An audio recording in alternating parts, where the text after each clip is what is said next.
Olá, tudo bem? Seja bem-vindo a mais um vídeo aqui do canal da SCB. Nessa série especial em que nós estamos conhecendo relatos de cientistas que creem na criação, baseando as suas convicções em muitas evidências científicas. E olha só, vale a pena conferir essas histórias que são impactantes. E todas essas histórias estão presentes aqui nesse livro aqui, ó. Você pode adquirir acessando o site da SCB, tá aqui aparecendo o endereço também, e lá você pode encontrar não só esse livro, mas muitas outras publicações da SCB.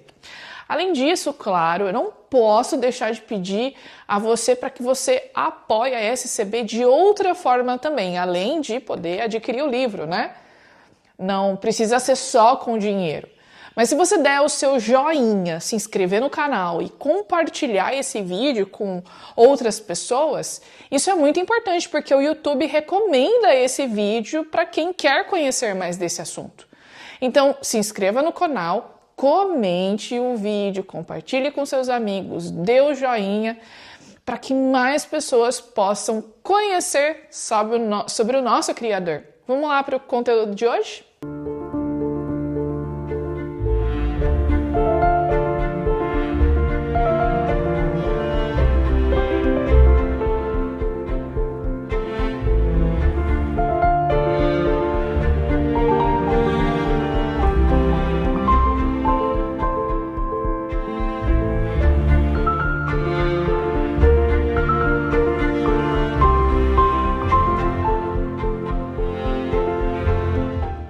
Você já parou para pensar em como a vida começou?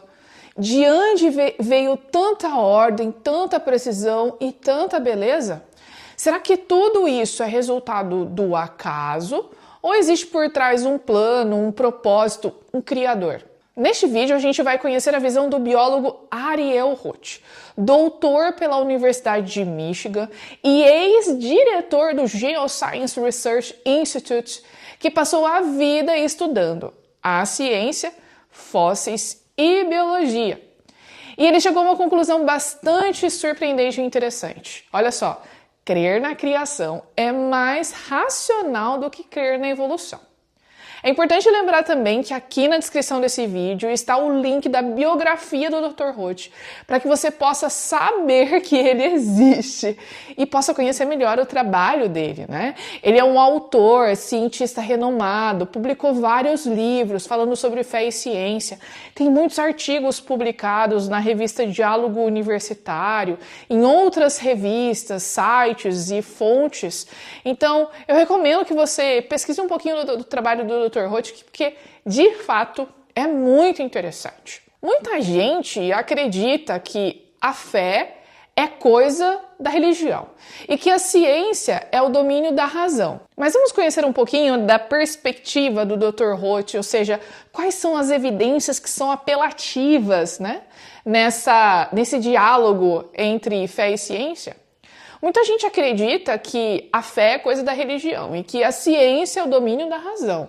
Muita gente faz essa dicotomia, né? Mas o Dr. Roth, ele mostra que isso é uma meia-verdade. Ele diz o seguinte, olha só a citação dele. Para acreditar em qualquer coisa, até mesmo na ciência, é preciso ter fé. Porque toda teoria, inclusive a teoria da evolução, parte de pressupostos que ninguém pode observar diretamente, como, por exemplo, coisas que supostamente teriam acontecido no passado. A grande diferença é que a fé bíblica se apoia em revelação, coerência e propósito, enquanto a fé evolucionista se apoia no acaso, tempo e suposição. Segundo o Dr. Roth, acreditar que tudo se formou sozinho, sem direção, existe mais fé cega do que crer num criador, né? Como um famoso livro de apologética, eu não tenho fé suficiente para ser ateu. O maior desafio da evolução é justamente o começo de tudo. Como que a vida surgiu a partir da matéria sem vida? Mesmo os organismos mais simples são complexos demais para terem aparecido por acidente. Cada célula é uma fábrica minúscula, com mecanismos precisos, códigos genéticos e milhares de reações químicas coordenadas. Nenhum cientista conseguiu demonstrar um processo natural que transforme o não vivo em vivo. E é por isso que o Dr. Roth afirma: a origem da vida continua sendo o maior mistério do naturalismo. O Dr. Roth também fala sobre o que ele chama de complexidade redutível, e a gente já falou aqui sobre esse conceito que foi proposto pelo Michael Behe. Esse conceito afirma que os sistemas que são formados por várias partes, né, são sistemas complexos, eles só podem funcionar se todas as estruturas estiverem presentes desde o início. Por quê?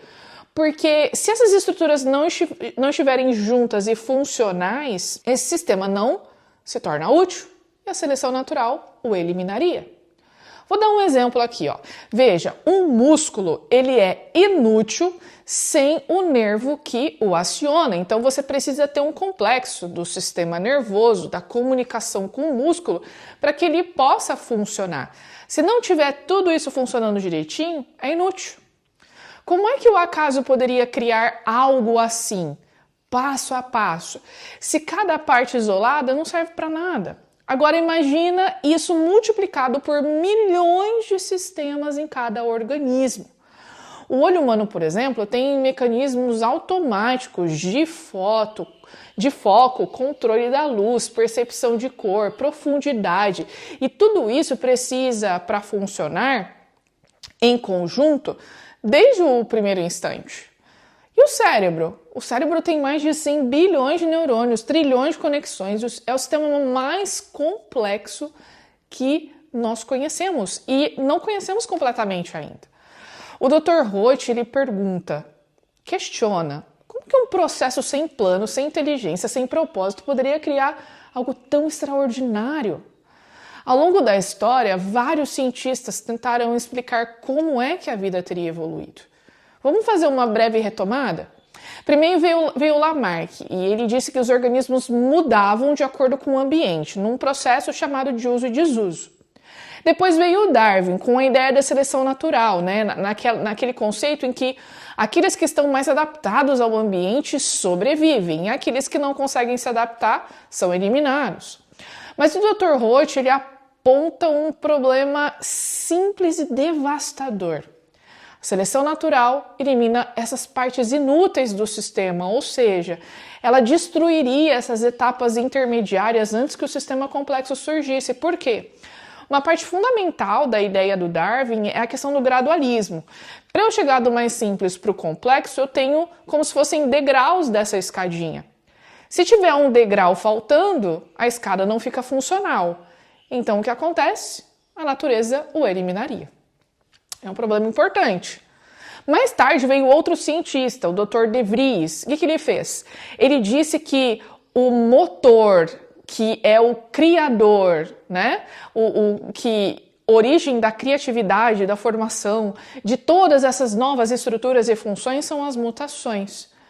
Mas o que nós vemos é o seguinte: as mutações, em geral, elas são defeitos genéticos, elas não são inovações, não são novas estruturas e características surgindo. Elas raramente trazem algo novo e, quando trazem, costumam ser prejudiciais. Doenças, por exemplo. Mesmo a síntese moderna, que uniu mutação e seleção natural, ela não conseguiu aplicar, né, ou explicar como é que surgem essas estruturas novas, complexas e interdependentes. É um problema bastante importante. O resultado é que hoje existem várias versões de evolução, muitas delas se contradizendo, e isso é um sinal claro de que o modelo não está resolvido. E quanto aos fósseis, olha só que interessante. Eu tenho um fóssilzinho para mostrar para vocês. Esse aqui é um fóssil de amonita. A amonita, ela foi um molusco, é um animal já extinto, não existe mais. E a gente tem um animal que é bem parecido com a amonita hoje, que é o náutilo. Se você procurar aí na internet fotos do náutilo, você vai ver que a parte interna da concha tem várias câmaras ali. É um exemplo de design muito bonito, né? Aqui tem a réplica de um pé de terópode, né? Que é um dinossauro. Então, o registro fóssil é bem interessante para a gente conhecer a diversidade de vida do passado. Mas muitos usam o registro fóssil para dizer que apenas pelo estudo deste fóssil e outros também, a evolução estaria provada. Mas será? O Dr. Roth afirma que não é possível usar o registro fóssil para provar a evolução. Se a evolução fosse verdadeira, nós deveríamos encontrar milhares de formas intermediárias, mas na verdade o que nós encontramos são espécies já completas, que aparecem de repente e ficam durante muito tempo, o tempo geológico, praticamente inalteradas. Esse é um fenômeno importante, reconhecido por muitos evolucionistas, como o Dr. Stephen Gould, e o que nós chamamos de estase. O próprio Darwin, inclusive, reconheceu esse problema também no livro Origem das Espécies. Ele faz um comentário sobre esse fenômeno. Mas mais de um século e meio depois, esse problema ainda continua. O caso mais conhecido desse fenômeno que pode ser observado é o que nós chamamos de explosão cambriana. É um momento no registro geológico que quase todos os principais grupos de animais surgem subitamente. Em vez de uma escada evolutiva, o que nós vemos é uma explosão de diversidade, algo que se encaixa muito mais com a ideia de criação do que com os bilhões de anos de mutações lentas. Um outro ponto bastante interessante: o tempo. Se a Terra tem bilhões de anos, por que existem tantas contradições nos registros geológicos? O Dr. Roth cita formações de fósseis com animais, mas quase nenhuma planta, o que seria um pouco impossível para os ecossistemas durarem milhões de anos, Existe um descompasso na proporção entre fósseis de plantas e de animais, Ele também mostra que a erosão dos continentes é tão rápida que em 10 milhões de anos tudo deveria estar nivelado no mar, estar ao nível do mar, o que dizer então de bilhões de anos. E ainda existem as camadas planas paralelas entre as rochas, são retinhas, onde supostamente teriam se passado milhões de anos entre uma camada e outra, mas não existe evidência dessa passagem de tempo pela observação de erosão, por exemplo. Tudo isso aponta para uma formação rápida dessas camadas, que é bastante coerente com o relato do dilúvio que nós vemos na Bíblia. As tentativas de conciliação são muitas, Muitos tentam aí unir a ciência, a Bíblia, criando modelos intermediários como o teísmo evolucionário ou a criação progressiva. Mas o Dr. Roth mostra que essas ideias elas simplesmente não funcionam. O teísmo evolucionário descreve um Deus que é distante, que cria por meio do sofrimento, da competição e da morte, o que não encaixa na imagem, no caráter de Deus que nós vemos quando estudamos a Bíblia. A criação progressiva também não resolve esse problema, ela pinta um criador imperfeito, que testa as espécies e deixa essas espécies morrer.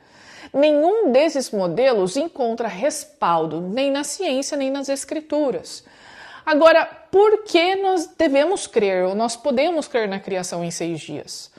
O Dr. Roth, ele encerra a sua reflexão dizendo o seguinte: olha, a criação em 6 dias é o modelo mais coerente com as evidências que nós encontramos. A ciência ela é valiosa, mas, gente, a ciência é um empreendimento humano, ela é limitada, assim como nós somos. Ela muda constantemente e quando exclui Deus, ela perde a capacidade de responder às grandes perguntas da existência. Quando as pessoas excluem a hipótese de Deus, é como se elas estivessem usando um cabresto e a visão delas fica limitada. A ciência, por mais que ela seja valiosa, ela tem essas características, infelizmente, Os pais da ciência moderna, a gente tem falado bastante sobre isso aqui, como Newton, Kepler, Boyle, Pascal, Linneu. Eles eram crentes que viam o universo como obra de um criador racional. Inclusive, eles eram naturalistas que olhavam para o mundo natural e estudavam o mundo natural para compreender o caráter do criador, para tentar entender como que Deus cria e mantém todas as coisas. Essa é a visão que dá sentido à investigação científica. Um Deus de ordem criando um mundo que pode ser compreendido.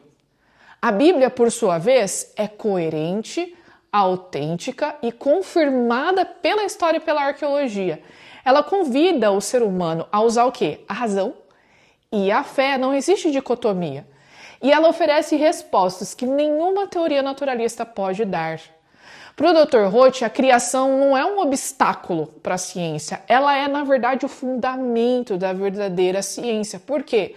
Porque ela dá sentido à nossa razão, à beleza e à existência. Quando a gente olha para o mundo, para a precisão das leis da natureza, para a complexidade da vida, para a ordem do cosmos, nós vemos mais do que a matéria. Nós vemos propósito, design, intenção. É importante a gente entender que a ciência ou o método científico e os cientistas conseguem encontrar formas de descrever como tudo funciona. Mas não é possível atribuir propósito, não é possível dizer, por exemplo, por que o nosso planeta tem um movimento de rotação e translação. Por que isso acontece? A ciência não dá essa resposta, porque isso tem a ver com propósito. Isso tem a ver com finalidade. O que os astrônomos e os astrofísicos fazem, e os cosmólogos, é simplesmente explicar como esse movimento acontece, com qual período, né? Mas não a função. Quando a ciência é honesta, ela aponta exatamente para o nosso Criador, que criou todas as coisas com finalidade e propósito. E aí, o que você achou do relato do Dr. Roth? Muito interessante, né, gente? Olha só, nesse livro aqui não tem um, não tem dois, são 50. E eu convido você para que esteja conosco aqui no canal da SCB, para que a gente viaje aí. Estamos no 7º cientista, tem mais 43. Até o próximo ano, para conhecer muito mais evidências do nosso Criador. Espero que você tenha gostado e a gente se encontra no próximo vídeo.